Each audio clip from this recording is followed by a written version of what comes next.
ময়দানে মাশরের কঠিন করুণ অবস্থার কথা শোনাতেছিলেন। ওই মাহফিলে হযরত মাওলা আলী শেরে খোদা রাদিয়াল্লাহু তাআলা তিনি উপস্থিত ছিলেন। তিনি এমন সময়তে আল্লাহ নবীকে বলে উঠলেন, ইয়া রাসূলুল্লাহ হাবিবাল্লাহ, এই কঠিন দিনে আমাদের কি হবে উপায়? আল্লাহ নবী বলেছিলেন, আলী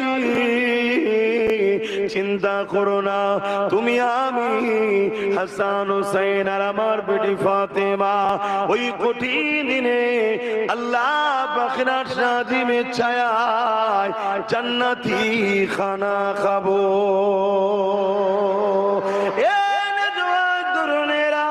এই কথাটা শুনে হযরত মাওলা আলী বলেছিলেন, ইয়া রাসূলুল্লাহ ইয়া হাবিবাল্লাহ, বিয়াদবি মাফ করবেন, আর একটু কথা জানতে চাই।